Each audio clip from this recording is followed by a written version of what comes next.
Hello and welcome to Mad Guys Racing, and today we're in AMS2 having a look at the latest build, the 145.2, and having a look at the free content that was added. That free content was, as a reminder, the Nissan R89C, I'll try and talk, which was added to the Group C class, the Nissan R390 GT1, which was added to the GT1 class. Shock. The 2017 Nissan GTR, which was added to the GT3 class, and also they moved the classes about for the Formula Classics. The Gen 3 became the Gen 4, and they've put a new Gen 3 in, and that's got new generic models in it. I'll probably only try one of them, but I will have a look, give you a rough idea of what they're all like, because they're all reasonably similar, although there's 3 different types of engine in them and a few other bits and pieces. Now, before we start, I should really look in the showroom, shouldn't I? So, showroom, let's just have a look what we got in the way of liveries. Oh, nice pink. Interesting selection of liveries.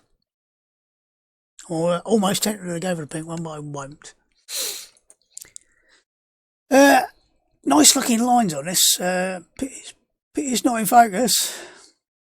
Come on. Thank you. Yeah, it's a nice looking car. Like I said, designed in association with Lola for the 1989 season for World Sports Cars and the Japanese Prototype Championship, All Japan Prototype Championship.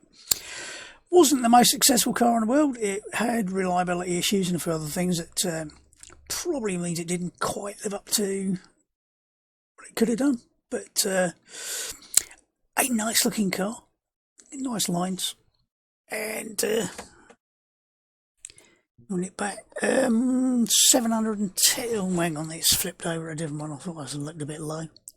Now it's saying 918 horsepower. I'm assuming that's with things wound up to 11 on the turbo, because I don't think it'll be quite that high in race mode.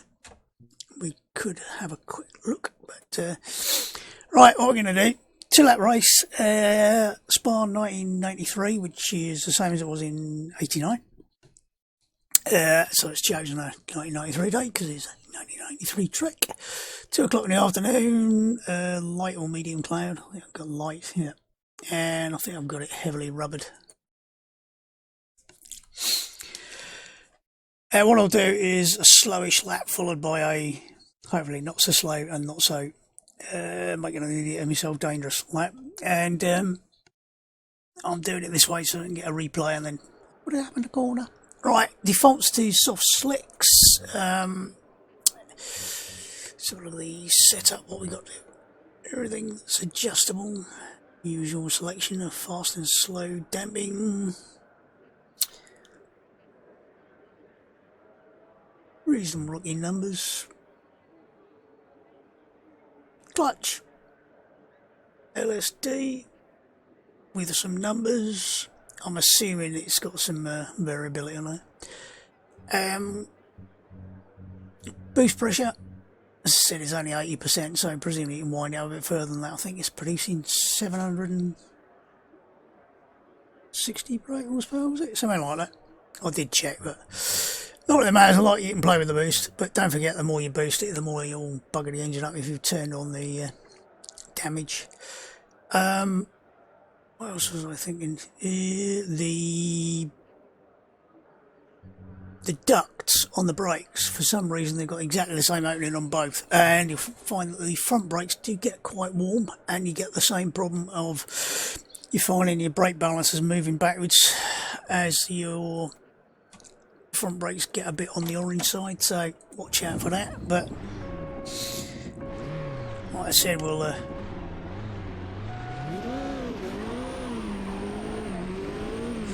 quite lively off a line and very easy to get a bit too sideways.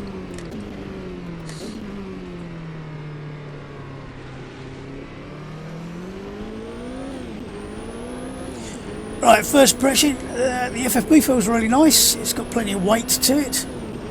You could get even more weight if you wanted to. Loads up really nicely. Get off the grass. I managed to avoid the grass.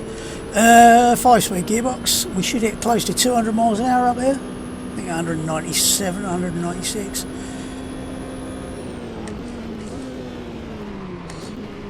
Oh, I've got the braking all wrong.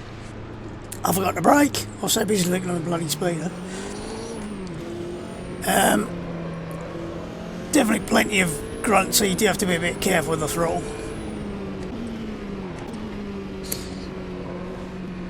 And don't forget the older circuit, lots of very torn curbs, so probably not a good idea to run them too much. But this is really nice front end to it. It's got a really good initial turning, and you hear the scrub as you turn it in there, hopefully.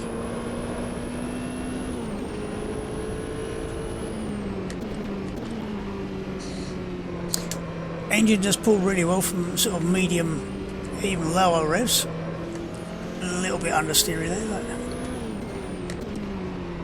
it was a little bit late turning.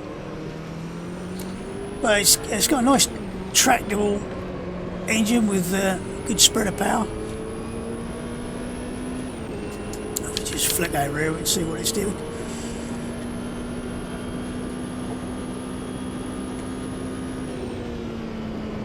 $780 or 90 was that? Don't brake too late because it's the chicane here.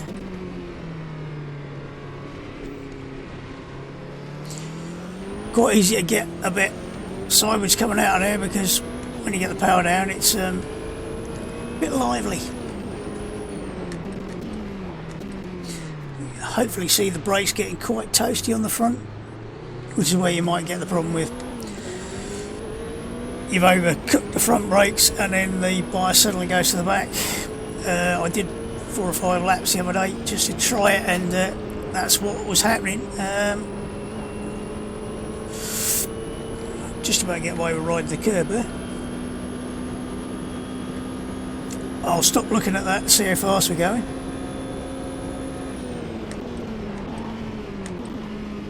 It's just starting to feel the back end get a little bit squirrely there on the brakes.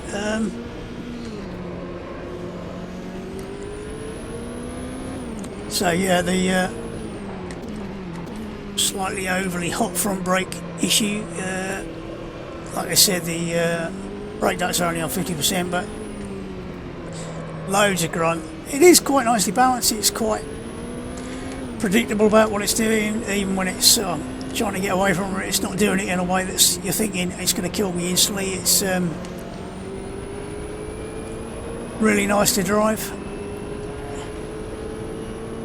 Really good feedback. There again, felt the like the balance was shifting backwards as I was braking again.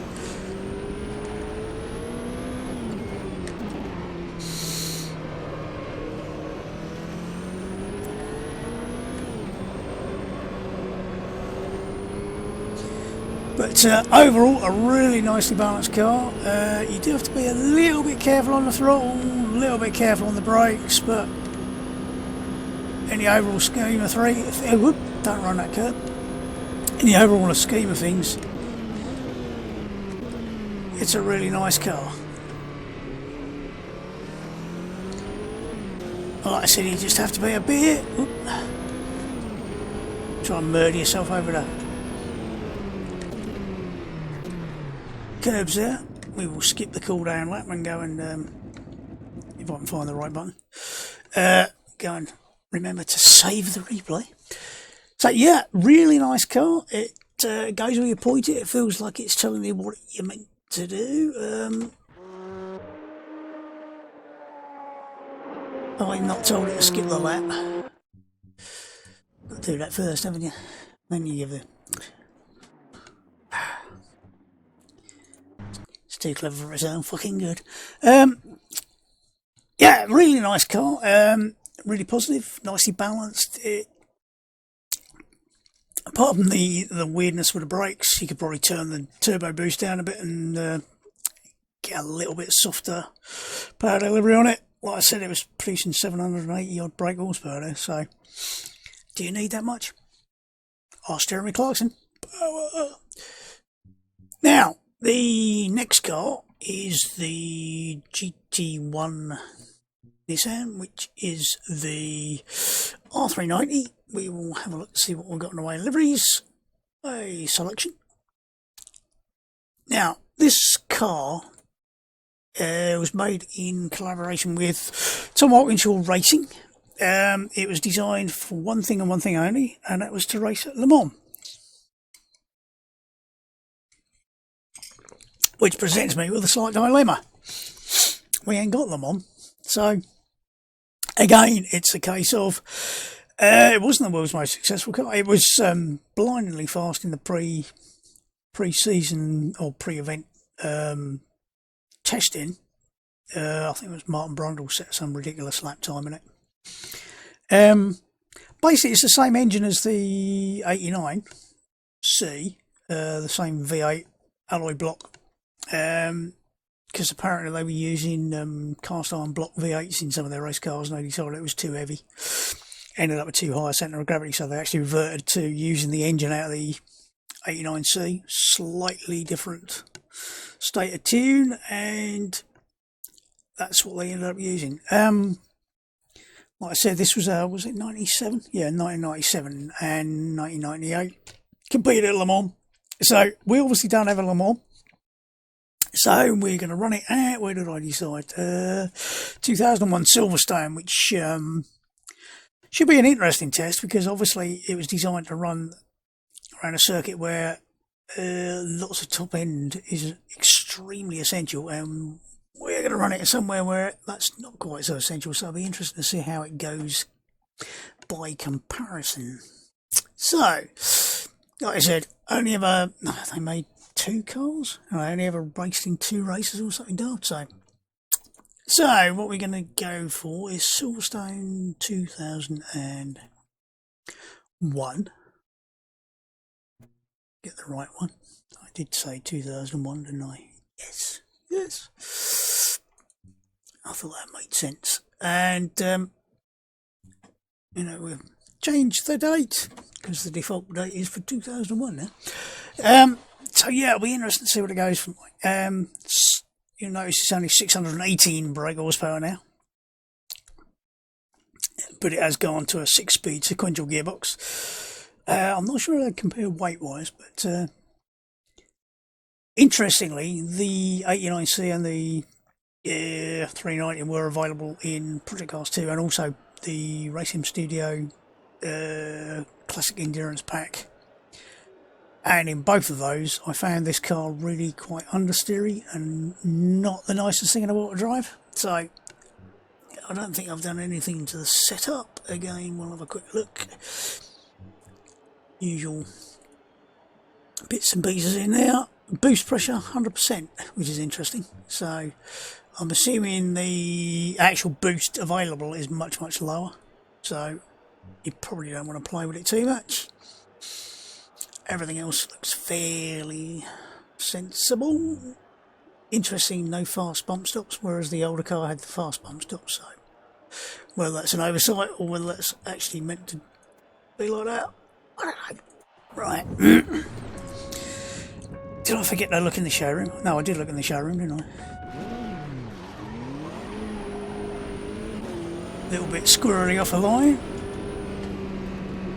Just trying to remember how tight this bloody corner is, because they did change it a couple of times. First impression. Oh, front end is feels quite nice. I did get a bit of a drift on there, so that was me rather than the car, I think.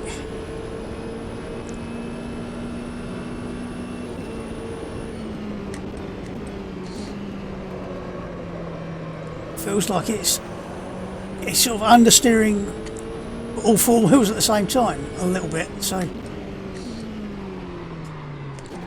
think it's me not hitting the brakes hard enough. I think I'm being a bit too tentative with the brakes after the previous car, so that might just be me. I might have to hit the brakes a bit harder. Let's try hitting the brakes a bit harder. yeah, these brakes are less finicky than the previous car, so I was under braking a bit through Bridge Corner, which is mental. And remembering this is the shorter run on this one. We were running the older circuit the other day, and it's got these corners a bit further up. I think they moved them back a bit to give a bit more runoff. Also, this is a continuous corner, not two apexes. Now, we have got a bit of understeer. It's not horrendous. It certainly doesn't feel bad. It's obviously a trait of the car, but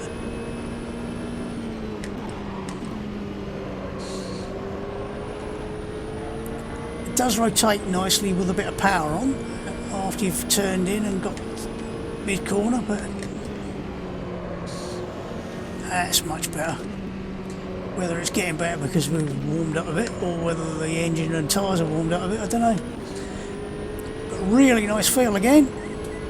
It's going where I'm pointing it. It's doing basically what I'm telling it to. And we don't appear to be getting too hot on the brakes at the moment, so probably should have remembered to go up to 6th gear there, which would have helped, but very cool rear brakes. Brake a little bit. Brake a little bit earlier. Quite tricky to get out of here. It's got just the right amount of rotation, I think.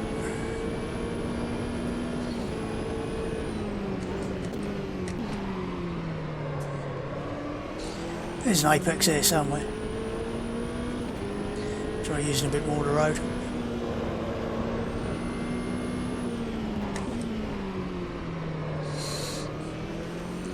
Again, I still was a little bit late on the brakes there.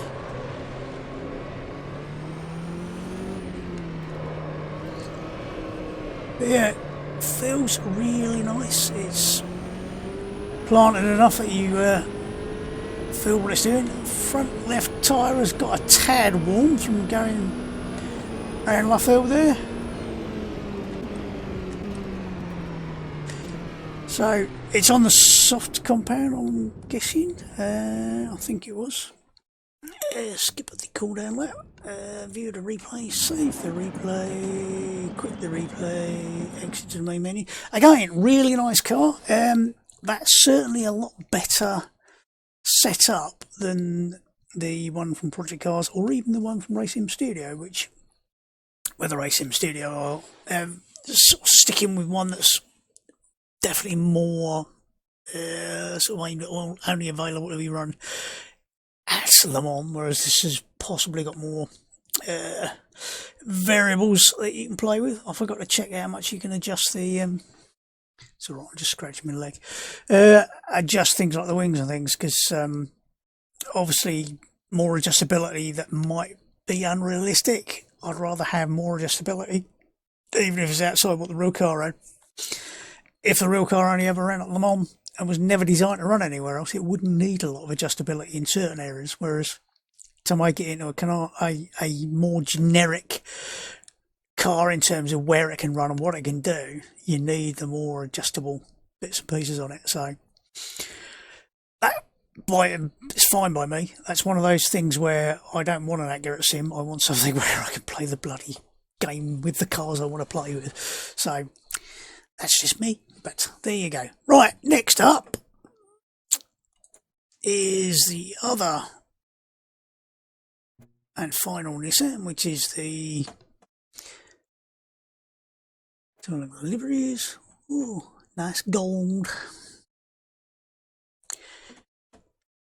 We'll have to go with the Nismo livery. This is the 2017 car. It's not the newest version. There are some slight differences apparently between the 2017 and 2018. So this is, I think, the same as the older version that's in ACC. Not that there's anything wrong with that. It's a perfectly good car. It ain't necessarily quite as quick as it could be, but then hopefully they've bopped it so that it should fit in with the other cars in the class. We'll find out. I know what sort of rough time I should be able to do around Silverstone in a GT3 car. But again, really nicely modelled. All the cars are nicely modelled in there now. I don't think there's anything you can really spot and go, that's terrible. So, and we'll go to the new Silverstone.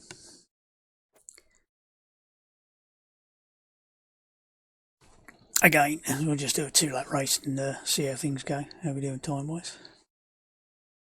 20 minutes. I'm trying to not waffle too much and spend too much time farting around. Should be in the ballpark with all the other cars. Setup wise, it should have the usual things available for a GT3 car.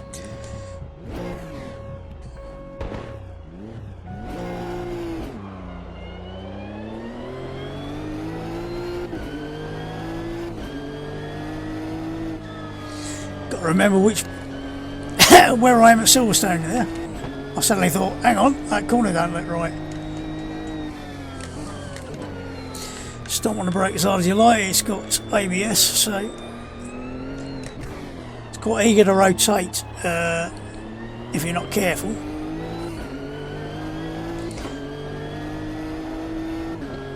So you do have to be a little bit careful in the slower corners about getting too much rotation on power, but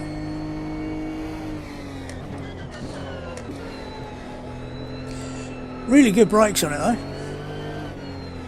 Again, getting a bit too much rotation. A little bit of understeer. Not bad considering the tyres are still basically a bit cold in the middle, probably. All the cars sound good. Be interesting to see what sort of lap time I can do without any build up to this. Try not to make an arsehole of myself.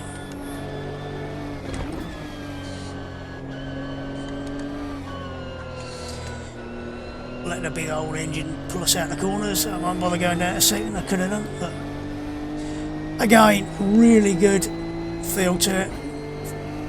Excellent FFB. It's telling me exactly what it's doing.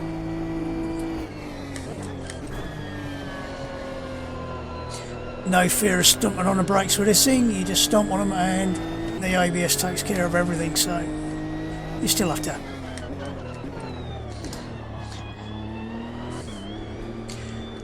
trail out the brakes a bit as you turn in, obviously,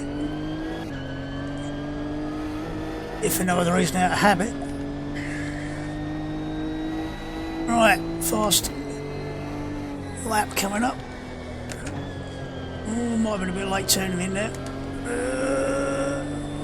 didn't seem to get quite as much front end grip as I was expecting, so I think I'll go on a bit. I forgot what side of the car I was on there for a second.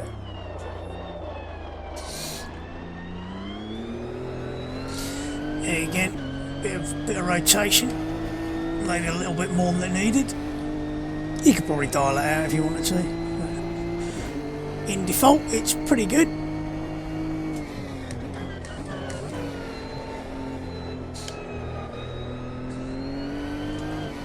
A little bit less throttle that time to try and stop it rotating. Get a bit straight before I get in the power as well. But it is a really nicely put together car. It's doing what I want when I want, giving me nice feedback, telling me when it's understeering, telling me when it's oversteering. So basically it's doing everything it needs to do, and I think you get a good impression of what the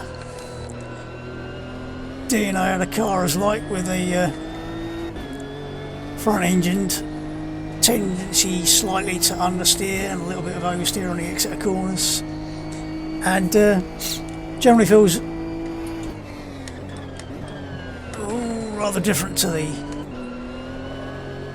might have been a bit late on the brakes there, very much different to the sort of mid and rear engine cars.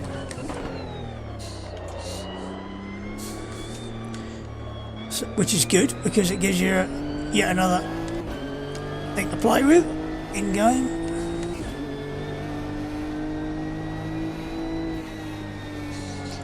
202.2ish, not too bad. No, 202.5 even. So not bad. Again, really nice feeling car. It's well sorted. It's does what you expect it to. It doesn't try to kill you, which is what you really want. Skip the cooldown, view the replay, save the replay, eject, exit the main menu. Right, that's the three Nissans. All nice cars, all good conditions. How well they'll stack up against the other cars in their respective classes, I can't say for a definite. This might be a touch slower than the other cars, because the other cars I think are all newer in the GT3 class. Don't quote me on that, but if you push it, I think I got down to a 201 flat, trying it out for a few laps yesterday. All in all, not bad at all. Now, what I will do is I'll just go to, should I go to a test day for this? Oh, no, fuck it, I might as well stick to this. Classic Gen 3. Now, there's 5 cars in here. One of them is obviously part of the Brazilian Legends pack, but the 4 generic cars, Model 1 through Model 4, the differences are, this is a V12, there's a couple of V8s and a V10. We will go with the V8, I think. Now, you will note that these have got some interesting numbers: 725 horsepower, 632, 734, 661. I think I decided they were all a bit inaccurate. It's, what have I got? I tested at Daytona around the oval, and this is actually doing 680, this is 630, so that's fairly accurate. That's 666, maybe 7 on a good day. Devilish, I know. And 632 out of that one. This is actually 690 horsepower, so the Honda is accurate. But we'll go for the 630 horsepower car. I think it was it this one? One of them is actually slightly short on the gearing. We'll just have a quick look in the showroom. Obviously, this is a 19, was it 89-90 era car. The is it MP45B in this class? It's the 1990. I'll have to double check that because my brain suddenly gone. Or was it 89? Bollocks, can't remember. So yeah, all nicely modelled. They're all very much of a muchness in terms of the quality of the modelling, and that's good. Didn't check how many liveries you got. Should I hopefully have a few to play with. Yep, nice Brazilian looking liveries. And we were going to go to, where did I say for this? 93 Spa. What did I say? 93 Spa? I don't know, but I did. Must have been a reason.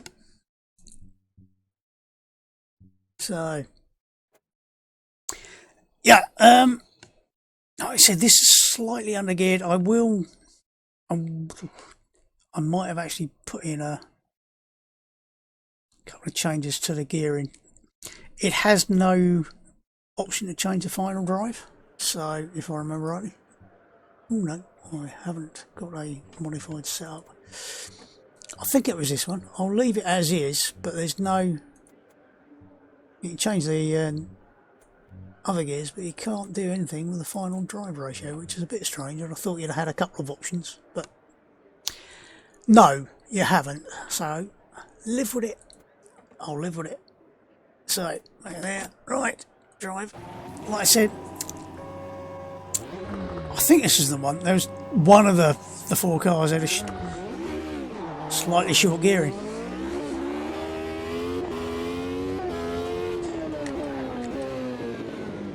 Oh yeah, this one's got a 6-speed sequential gearbox instead of an H pattern. All the other ones are H pattern, if I remember rightly. That's why there's 2 V8s. One's H pattern, one's 6-speed sequential.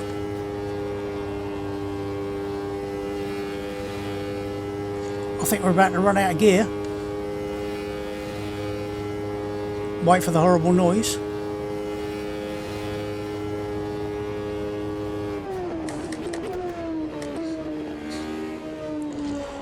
But really nice again, as all of them have been so far. Nice feel to the front.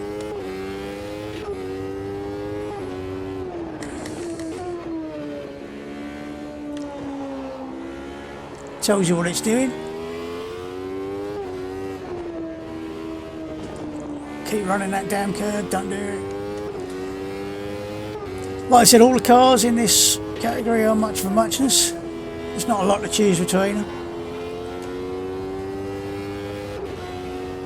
Ooh. One thing I will say is try not to lock the tyres too much on these, because the flat spotting is horrendous. I was trying the V10. I think it's the Model 3, and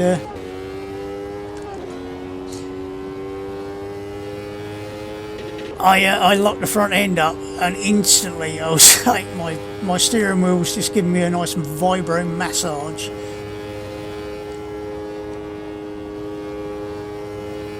Don't forget to brake.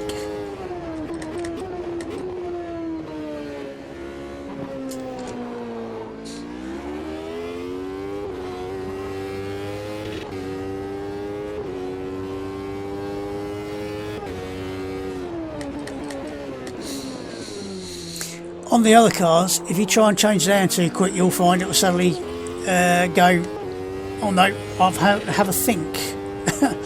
And you might find if you're doing it in the wrong place, it suddenly goes from I'm sitting around in neutral to dropping down to whichever gear you've actually selected, and it'll lock the back end up. So you do have to be a little bit cautious. Are we going to get the rev limiter?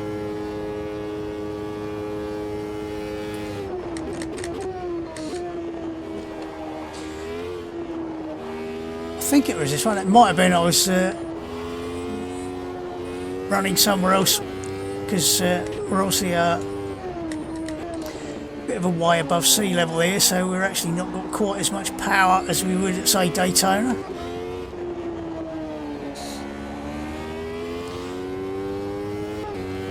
But all these cars really nice to drive. Very little to choose between them. I think it's a case of the heavier car gets a bit more power, the lighter car a little less, and obviously this thing's got a 6-speed gearbox, whereas you'll either have 5 or 6-speed on the other cars. I can't remember if they're all 6-speed or not. But H pattern, so a little bit slower on the gear changes. Otherwise, really nice car.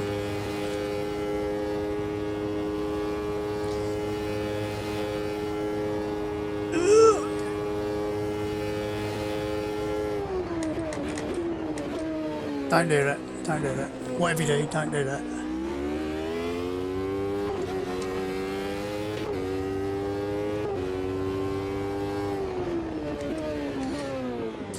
Hold on 1 second. Where's my mute button?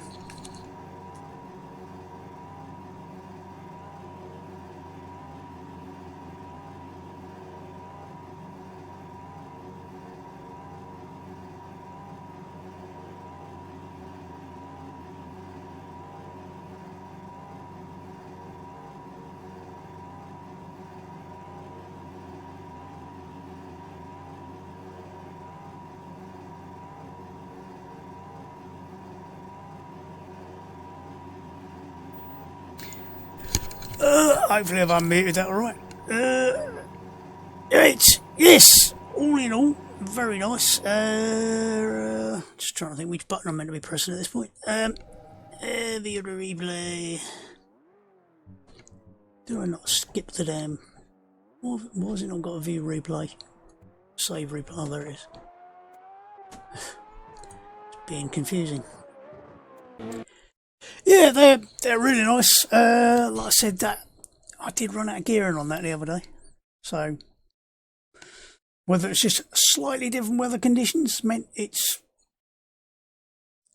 not quite running out of gearing like it was, or maybe it was the other one of the V8s.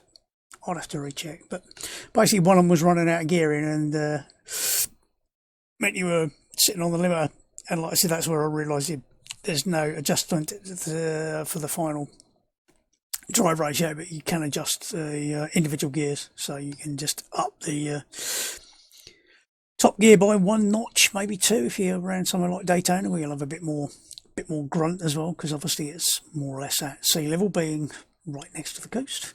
But all in all those cars are really nice. Obviously you'll get them for free because they're all freebie cars and they're all worth playing with. It does mean that if you're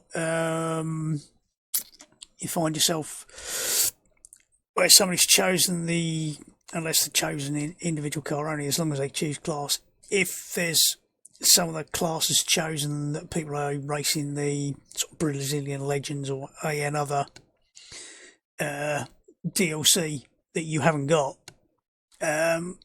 you should still be able to take part in the races, because obviously if they're on a DLC track, you can run multiplayer with any DLC track as long as the person running it owns it. As far as the cars go, every class should have some generic cars or other cars that aren't DLC for you to play with, so you shouldn't get excluded as long as you got the sort of freebies to play with, and they are competitive as well, or should be anyway.